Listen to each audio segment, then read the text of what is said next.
Bismillahirrahmanirrahim. Assalamu alaikum. This is Muhammad Saad, your Islamic brother, once again with all of the people. जनाब, दुनिया के नक्शे में एक ऐसी कौम भी आबाद थी जिसको अल्लाह ताला ने एक ऊँटनी की वजह से अज़ाब दिया, और वो कौम के लोग जो थे, अल्लाह ताला ने उस कौम के लोगों को कौम आद के बाद सबसे ज़्यादा ताकत दी थी, और वो अल्लाह ताला के साथ शिरक भी करते थे। तो जनाब, ये मुख्तसर सा तारुफ था कौम समूद का। तो चलिए शुरू करते हुए the real life story of हज़रत सालेह अलैहिस्सलाम।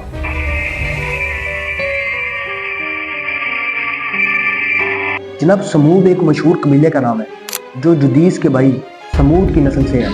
ये दोनों आसिर के बेटे थे, जो इरम का बेटा था, और इरम हज़रत नूह अलैहिस्सलाम के बेटे शाम का बेटा था। जनाब, ये दौरे कदीम की खालिस अरबी कौम से थी, यानी ये लोग जो थे वो खालिस अरबी जानते थे, खालिस अरबी ही बोलते थे। जनाब, एक कौम के लोग जो थे वो तबूक और हिजाज के दरमियान हिजर के मुकाम पर रहते थे, जिसे आजकल मदाइने सालेह भी कहा जाता है। जनाब, ये इलाका खलीजे उकबा के मशरक में वाक़ है। जनाब, कौम समूद के मकानात इस इलाके में पहाड़ों में खुदे हुए साफ नजर आते हैं, यानी साफ पता लगता है कि यहाँ कोई ना कोई इबादी और मखलूक रहती थी।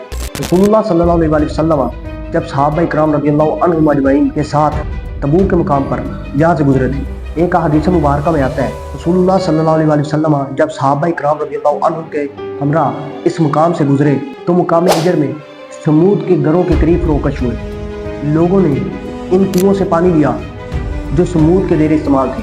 उन्होंने इस पानी से आटा गूंदा और पकाने के लिए देगे चूल्हे पर चढ़ा दी।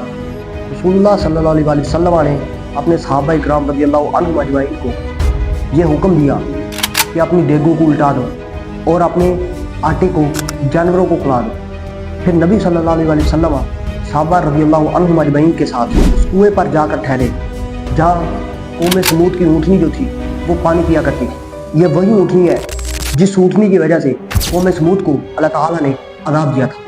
आप सल्लल्लाहु अलैहि वसल्लम ने लोगों को कौम समूद के घरों में दाखिल होने से मना फरमाया, जिन पर अल्लाह ताला ने अपना अज़ाब भेजा। और आप सल्लल्लाहु अलैहि वसल्लम ने फरमाया कि मैं डरता हूँ कहीं तुम पर भी वो अज़ाब ना आ जाए जो कौम समूद के लोगों पर आया था, इसलिए इनके इलाके में दाखिल ना हो। एक और हदीस मुबारक में आता है जिसको रवायत करने वाले अब्दुल्लाह बिन उमर रज़ियल्लाहु अन्हु फरमाते हैं कि अल्लाह के नबी सल्लल्लाहु अलैहि वसल्लम ने फरमाया, इन अज़ाब याफ्ता लोगों के इलाकों में रोते हुए दाखिल हुआ करो। अगर तुम्हें रोना ना आए तो इनके इलाके में दाखिल ना हुआ करो, कहीं तुम पर भी वो अज़ाब ना आ जाए जो इन लोगों पर आया था। जनाब, कौम समूद का ज़माना कौम आद के बाद का है, और कौम समूद के लोग जो थे वो कौम आद की तरह ही बुत परस्त थे, और उनकी तरह ही बुत परस्ती किया करते थे। अल्लाह ताला ने इनको भी बहुत ज़्यादा ताकत दी थी। अल्लाह ताला ने हज़रत सालेह अलैहिस्सलाम का तज़किरा सूरत आराम में कुछ इस तरह बयान किया है। अल्लाह ताला फरमाते हैं, और कौम समूद की तरफ हमने उनके भाई सालेह अलैहिस्सलाम को भेजा। सालेह अलैहिस्सलाम ने कहा, ऐ मेरी कौम, अल्लाह ताला की इबादत करो, उसके सिवा तुम्हारा कोई माबूद नहीं।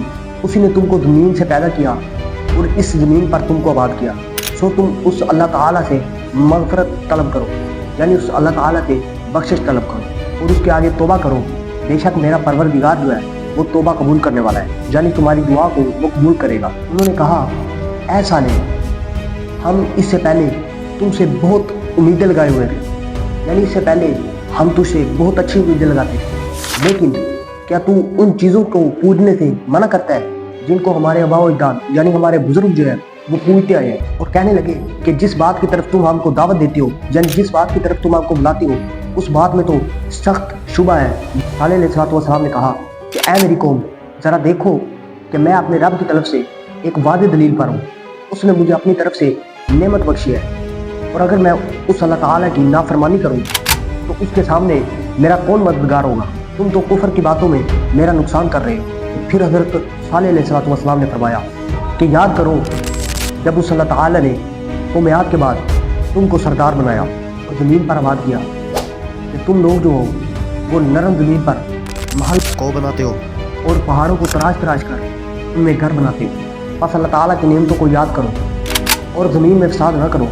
उनकी कौम के सरदार लोग जो थे वो बहुत ज़्यादा गुरूर और तकब्बुर करते थे। हज़रत सालेह अलैहिस्सलाम की कौम में गरीब लोग जो थे, उनमें जो भी हज़रत सालेह अलैहिस्सलाम पर ईमान लाया तो सरदार उनको कहने लगे कि भला तुम यकीन करते हो सालेह अलैहिस्सलाम को اللہ تعالیٰ نے اپنی طرف سے بھیجا ہے، تو وہ غریب لوگ جو تھے وہ کہنے لگے کہ ہاں ہم اس چیز پر یقین کرتے ہیں جس کو اللہ تعالیٰ نے صالح علیہ السلام کو دے کر ہماری طرف بھیجا ہے، یعنی ہم اس چیز پر ایمان لاتے ہیں۔ تو سردار کہنے لگے کہ جس چیز پر تم ایمان لاتے ہو ہم اس چیز سے انکار کرتے ہیں۔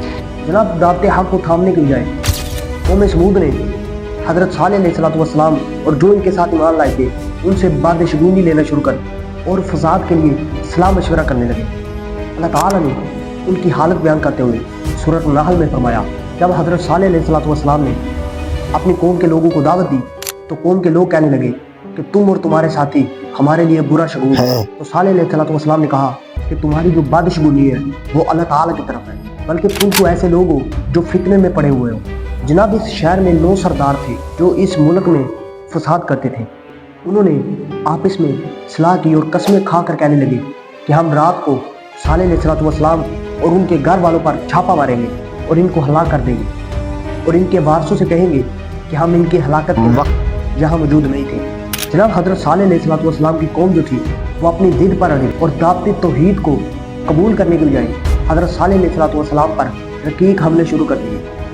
قوم سمود نے حضرت صالح علیہ السلام کو جھٹلایا اور جو حضرت صالح علیہ السلام پر ایمان لائے تھے ان کو کہنے لگے کہ بھلا تم اس آدمی پر ایمان لائے جو ہمارے جیسا ہے، کیا یہ نصیحت ہمارے درمیان میں سے اس شخص پر ہی نازل ہوئی ہے؟ یعنی یہ نبوت جو ہے وہ حضرت صالح علیہ السلام پر ہمارے درمیان نازل ہوئی ہے، بلکہ یہ شخص تو بہت جھوٹا اور متکبر ہے۔ یعنی حضرت صالح علیہ السلام کو جھوٹا اور متکبر کہنے لگے، حالانکہ وہ آپ خود مغرور تھے اور تکبر کرتے تھے۔ جناب حضرت صالح علیہ السلام نے اپنی قوم کو دعوت تبلیغ دی، لیکن قوم جو تھی وہ اپنی ضد پر اڑ گئی اور ان کو جادو زدہ کہا اور کہنے لگے کہ اگر آپ رسول ہیں تو اللہ تعالیٰ کی طرف سے ہمیں کوئی معجزہ دکھائے۔ یعنی وہ جو ایک پہاڑی ہے اس کے پیچھے سے ایک اونٹنی نکلے جو حاملہ حالت میں ہو۔ تو حضرت صالح علیہ السلام نے کہا کہ اگر میں یہ نشانی اسی انداز سے پوری تو کیا تم مجھ پر ایمان لاؤ گے؟ تو قوم کے لوگ جو تھے وہ کہنے لگے کہ ہاں ہم آپ پر ضرور ایمان لائیں گے اگر آپ نے اسی انداز سے اس نشانی کو پورا کر دیا۔ تب حضرت صالح علیہ السلام نے کھڑے ہو کر نماز ادا کی اور اللہ تعالیٰ کے حضور دعا کی کہ وہ اس نشانی کو پورا کرے۔ اللہ تعالیٰ کے حکم سے چٹان پھٹ گئی اور اس کے پیچھے سے ایک اونٹنی حاملہ حالت میں نکلی جس میں وہ تمام صفات موجود تھی جو قوم کے لوگوں نے کہی تھی۔ جناب جب قوم کے لوگوں نے اپنی آنکھوں سے معجزہ ظاہر ہوتے ہوئے دیکھا تو قوم کے کچھ لوگ جو تھے وہ ایمان لے آئے اور کچھ اپنی ضد پر قائم رہے۔ جناب وہ اونٹنی ان میں موجود رہی اور اس اونٹنی کو کھلا چھوڑ دیا، یعنی وہ جہاں سے کھائے گی اور جہاں چاہے وہاں رہے گی اور جہاں سے چاہے گی وہاں سے پانی پیے گی۔ اللہ تعالیٰ نے کہا کہ ہم نے اس اونٹنی کو تمہاری آزمائش کے لیے بھیجا ہے۔ پھر حضرت صالح علیہ السلام نے کہا کہ اس اونٹنی کو آزاد چھوڑ دو اور اس کو مارنے کی کوشش ہرگز نہ کرنا، ورنہ تم پر اللہ تعالیٰ کا عذاب آ جائے گا۔ جناب یہ قوم کے لوگ جو تھے وہ بڑے ہی زیادہ ہٹ درمی پر اتر آئے تھے اور ان لوگوں نے اس اونٹنی کو مارنے کی تدبیریں شروع کر دی۔ اس قوم کے لوگوں میں 9 شخص ایسے تھے جو فساد کرتے تھے۔ انہوں نے آپس میں ایک مشورہ کیا کہ جب اونٹنی اس کنویں سے پانی پینے آئے گی تو ہم اس اونٹنی کو مار دیں گے۔ جناب جب اونٹنی اس کنویں سے پانی پینے آئی تو قوم کے لوگوں میں سے ایک شخص جس نے اس اونٹنی کی گونجوں کو کاٹ دیا، اونٹنی کو انہوں لوگوں نے مار دیا۔ جناب پھر اللہ تعالیٰ نے ان کی طرف اپنا عذاب بھیجا، اللہ تعالیٰ نے ان کی طرف چیخ کا عذاب بھیجا اور زلزلے کا عذاب بھیجا، اور ایسی چیخ کی آواز تھی کہ وہ لوگ جو تھے وہ اپنے گھروں میں ہی ایسے لگ رہے تھے جیسے سڑے ہوئے بھوس پڑے ہوئے ہوں۔ پھر اللہ تعالیٰ نے ان پر اپنے عذاب کو بھیجا اور سب کو نشست و نابود کر دیا اور سب کو تباہ و برباد کر دیا۔ جناب یہ واقعہ تھا حضرت صالح علیہ السلام کا۔ امید کرتا ہوں کہ آپ کو یہ واقعہ بہت پسند آیا ہوگا۔ ہماری ویڈیو تھی یہیں تک، تو ملتے ہیں انشاءاللہ نیکسٹ ویڈیو میں، تب تک کے لیے اللہ حافظ۔